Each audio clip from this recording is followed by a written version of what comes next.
Hello बच्चों, how are you? I hope you will be fine.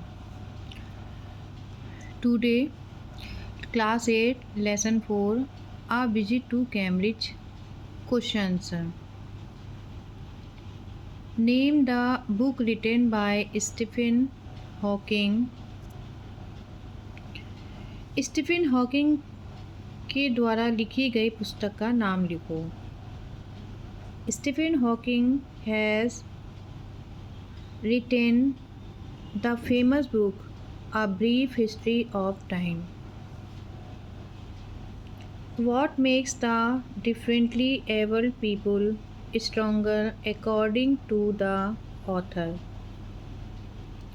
According to the author, the thing that makes differently abled people stronger is seeing somebody like them achieving something huge.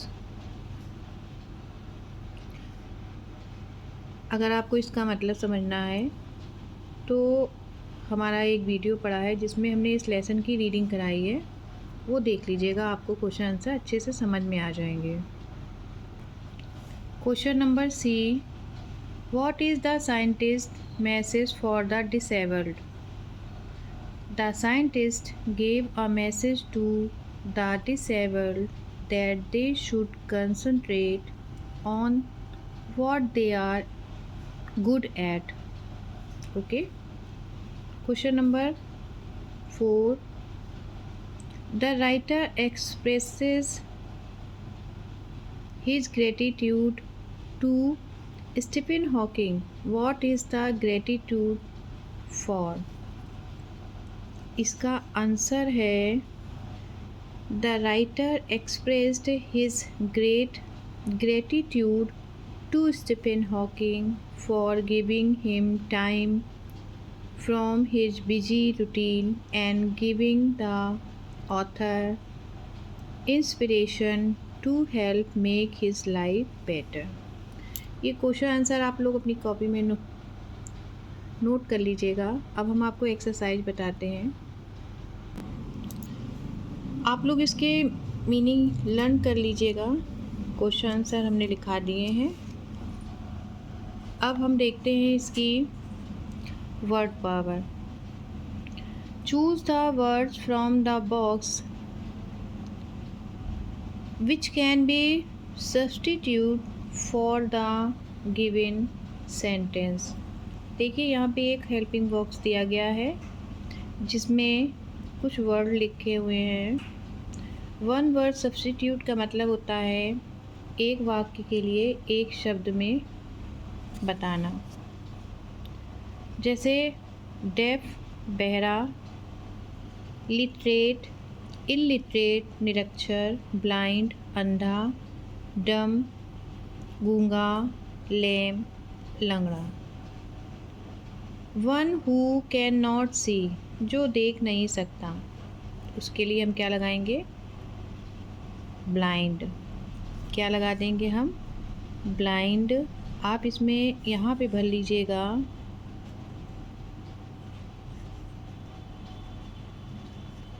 Blind. One who can not here, here में सुनना होता है, जो सुन नहीं सकता, उसको हम क्या बोलेंगे? डेफ। उसको बोलेंगे हम deaf deaf. One who can not speak, जो बोल नहीं सकता, डम। गूंगा। One who can not walk, जो चल नहीं सकता, लैम लंगड़ा। One who can not read and write, जो पढ़ और लिख नहीं सकता, इलिटरेट। तो इलिटरेट आपकी ई नंबर इसमें भर लीजिएगा यहाँ पे। ओके। अब देखिए क्या है, look at the following words. Walk और स्टिक। वॉक आपकी वर्ब है और स्टिक आपकी नाउन है। Can you create a meaningful phrase. हमको यहाँ एक फ्रेज मतलब एक वाक्यांश बनाना है, इन दोनों को मिला देना है। Using both these words. It is simple, add ing. Add मतलब जोड़ दो, क्या जोड़ दो, ing जोड़ दो टू द वर्ब, हमें वर्ब में, इसमें से वर्ब क्या है, walk, and use it before the noun, और किससे पहले, नाउन से पहले, नाउन से पहले, ओके। फिर है put an article at the beginning, और एक आर्टिकल शुरू में लगा दीजिए आ, ओके, बन जाएगा, वेरी सिंपल। देखिए बहुत ही आसान है। वॉक और स्टिक, हमने वर्ब में ing लगाया, वॉकिंग कर दिया, स्टिक को इसमें स्पेस नहीं देंगे, पास में लिखेंगे, और उसके पहले एक आर्टिकल लगा दिया आ वॉकिंग स्टिक, मतलब टहलने वाली छड़ी। ज़्यादातर लोग जो एजेड लोग होते हैं ना, जिनको चलने में दिक्कत होती है, वो एक वॉकिंग स्टिक लेके चलते हैं, स्टिक मीन्स छड़ी। रीड सेशन, रीड आपका वर्ब है, यहाँ पे हमने सेशन आपका नाउन हो गया, हमने वर्ब में ing लगाया, आ रीडिंग सेशन, ये ऑब्लिक का जो चिन्ह है इसको हम हटा देंगे, आ रीडिंग सेशन, पढ़ने का सत्र। स्माइल फेस, आ स्माइलिंग फेस, ओके, एक मुस्कुराता हुआ चेहरा। रिवॉल्व, घूमने वाली, घूमता हुआ या घूमती हुई चेयर, तो आ रिवॉल्विंग चेयर, घूमती हुई कुर्सी, घूमने वाली कुर्सी को हम जो जिस पे डॉक्टर बैठ करके चारों ओर ऐसे करके घूम जाते हैं, उसमें व्हील भी लगे होते, पहिए लगे होते, उसको हम रिवॉल्विंग चेयर बोलते हैं। फिर है देखिए walk tour, okay, now you have to do it, अभी आपको करना है वॉक, वॉक है वर्ब, इसमें हम ing जोड़ देंगे, ऑब्लिक का निशान हटा देंगे और टूअर हो जाएगा, और इससे पहले हमने एक आर्टिकल लगा दिया, आ वॉकिंग टूअर। वॉकिंग टूअर का मतलब होता है एक पैदल यात्रा, ओके। फिर है आपका डांस डॉल, तो बनेगा, बताइए क्या बनेगा, आ। अब डांस के लास्ट में ई लगा है, तो जितनी भी वर्ड उनके लास्ट में ई लगा होता है तो हम ई हटा के ing लगाते हैं, आ ing जोड़ दिया, आ डांसिंग डॉल, एक घूमती हुई डांस करती हुई गुड़िया। विन चांस, विन माने जीतना, चांस माने मौका। अब हम इसके आगे सबसे पहले हम क्या जोड़ेंगे, आ, अब विन में हम एक एन और जोड़ेंगे, विनिंग चांस, ठीक है, स्पेस नहीं है, ये चांस मिल गया। ये आपकी एक्सरसाइज कंप्लीट हो गई, okay. Now language practice, okay, भाषा का अभ्यास। यूज़ नीदर नॉर, ये आपको दिख रहा है, आपको इनका यूज़ करना है to join the pairs of sentence given below, ये जो नीचे पेयर दिए, जोड़े दिए गए हैं, एक सेंटेंस यहाँ तक है, एक सेंटेंस यहाँ पे है। One has been done for you, तो एक हमारे लिए इन्होंने सॉल्व कर दिया है। आई डोंट ईट कैंडी, मैं कैंडी खाना पसंद नहीं करता हूँ, मैं कैंडी नहीं खाता हूँ, ओके, पसंद की बात कहाँ से आएगी। आई डोंट ईट, नहीं खाता हूँ candy. I don't eat cake, मैं केक नहीं खाता हूँ। अब ये दो बार इन्होंने आई लगाया है, ठीक है, सब्जेक्ट 2 बार लग गया, और आपकी हेल्पिंग वर्ब 2 बार लग गई है, ईट भी 2 बार लग गया, ओके। एक बार क्या लगा है, कैंडी और केक, ऑब्जेक्ट आपका। तो हम यहाँ पे क्या करेंगे, नीदर का यूज़ करेंगे सबसे पहले, नीदर लिखा हमने, फिर हम हेल्पिंग वर्ब को पहले लगा देंगे, डू, फिर इसके बाद हम सब्जेक्ट लगाएंगे जो 2 बार दिया है, आई, फिर ईट लगाएंगे, मतलब जो इन्होंने दोहरे शब्द दे दिए थे उनको हम एक बार यूज़ करेंगे, बस ध्यान रखिएगा हेल्पिंग वर्ब नीदर के बाद आएगी और सब्जेक्ट से पहले। तो neither do I eat candy, और फिर बाद में नॉर केक, 2 ऑब्जेक्ट हैं आपके, कैंडी और केक, तो कैंडी के बाद नॉर, इसका मतलब ये हुआ ना तो मैं कैंडी खाता हूँ ना ही केक, ओके। अब इसको हम देखिए सॉल्व करते हैं।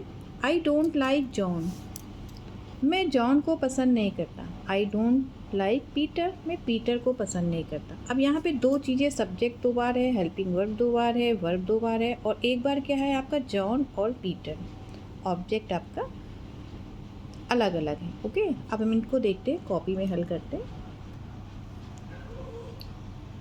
देखिए यहाँ पे हमने क्या लगाया, अभी हमने इसको हल नहीं किया, आपको दिखाने के लिए सबसे पहले हम ईदर नीदर लगाएंगे। क्या लगाएंगे? नीदर। अब फिर हम लगाएंगे helping verb. Okay, do. Neither का मतलब होता है ना तो, ठीक है, तो नहीं इसमें छुपा हुआ है इसलिए हम नॉट नहीं लगाएंगे, डोंट वाला नॉट नहीं लगेगा। फिर neither do I like John. फिर आ जाएगा आपका नॉर पीटर, किसी का नाम बड़ी ABCD से लिखते हैं। ओके, और यहाँ पे हम फुल स्टॉप लगा देंगे, बन गया आपका। फिर देखते हैं हम, he did not come, he did not call. क्या लगाएंगे सबसे पहले हम? नीदर। फिर हेल्पिंग वर्ब क्या है? डिड। नॉट नहीं लगाएंगे, नॉट हमारा नीदर में है। फिर लगाएंगे ही सब्जेक्ट, ठीक है। अब हमारा ऑब्जेक्ट आएगा कम नॉट कॉल। ना तो उसने मुझे, ना तो वह आया, नीदर डिड ही कम, ना तो वह आया ना ही उसने कॉल किया। ओके, अब अगला क्या है आपका? He does not drink, he does not smoke. ना तो वह पीता है और सॉरी कहाँ चले गए, वह पीता नहीं है। ही डज नॉट स्मोक, वह स्मोक नहीं करता, धूम्रपान नहीं करता है, ठीक है। पीने का मतलब पानी नहीं, यहाँ पे शराब पीने से है तो उसको बोलते हैं हम ड्रिंक करता है। तो वह ड्रिंक नहीं करता है, वह शराब नहीं पीता है और वह धूम्रपान नहीं करता। इसको हम बनाते हैं नीदर। फिर क्या लगेगा?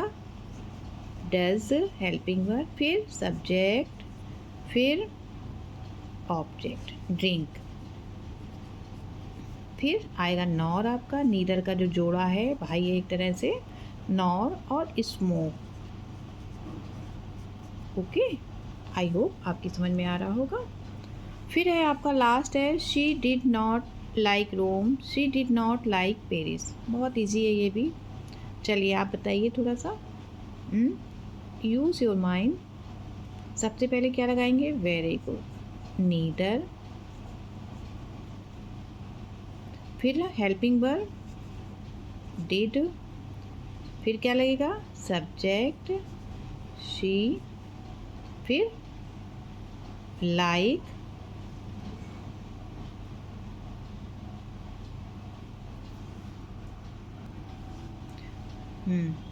तो शी लाइक। अब क्या आएगा आपका? रोम, रोम। फिर क्या आएगा? नॉर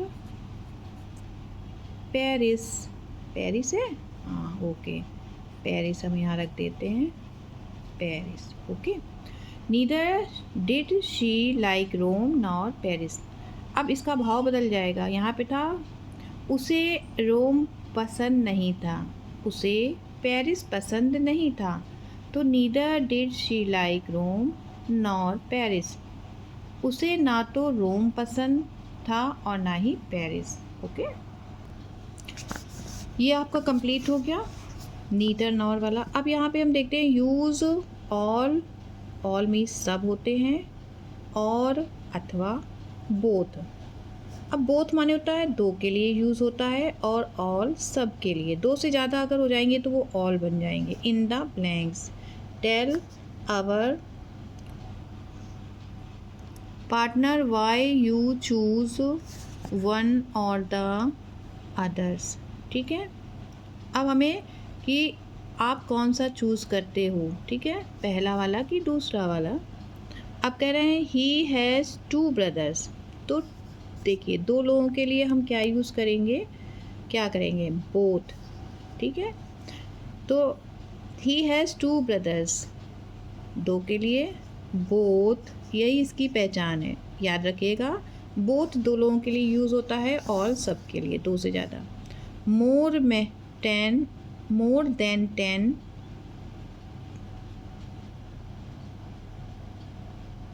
पर्सन्स कॉल्ड, ठीक है। अब यहाँ पे 10 लोगों से ज़्यादा है ना, तो क्या लगा देंगे हम? ऑल। क्या लगाएंगे, all of them wanted to see you. Okay, फिर है दे चीयर्ड द टीम। अब टीम में दे बहुत सारे लोगों की लगा है, ठीक है, यहाँ कहीं भी नहीं पता चल रहा है कि हम यहाँ पे 2 लोग हैं। अच्छा, तो दे ऑल क्या लगाएंगे, they all cheered the team. फिर है हर पेरेंट्स। अब देखिए पेरेंट्स यहाँ पे माता पिता 2 लोग होते हैं ना, आर टीचर्स, तो हम यहाँ पे 2 के लिए बात हो रही है, both her parents are teacher. How much have you got, ठीक है, गिव मी। अब यहाँ पे 2 का कहीं भी बोथ नहीं हो रहा, तो हम यहाँ क्या लगाएंगे, all.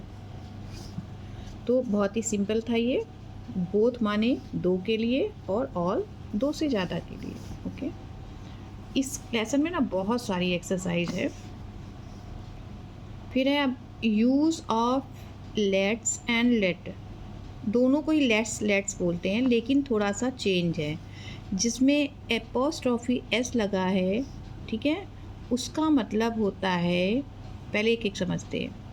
Let's without an apostrophe, ये एपोस्ट्रॉफी कॉमा लगा होता है, is the singular form of verb let's, ठीक है, सिंगुलर फॉर्म की में आती है ये, और मीनिंग इसका होता है टू अलाउ और परमिट, परमिशन देना या परमिशन लेना। Example, see let's the dog out every morning, वह अपने कुत्ते को रोज़ सवेरे बाहर जाने देती है। ओके, अब लेट्स क्या है, with an apostrophe is a short form construction of latus.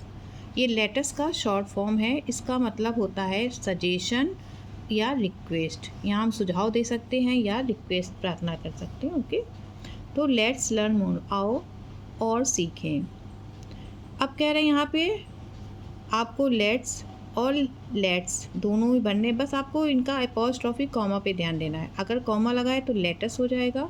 Latus का मतलब होता है सजेशन या रिक्वेस्ट, ठीक, और लेट्स का मतलब होता है permit, permission. Okay, his mother him was till TV till midnight, उसकी माँ ने उसे देर रात, आधी रात तक टीवी देखने की क्या दे दी, बताइए, परमिशन दी ना, तो हम कौन सा भरेंगे, लेट्स,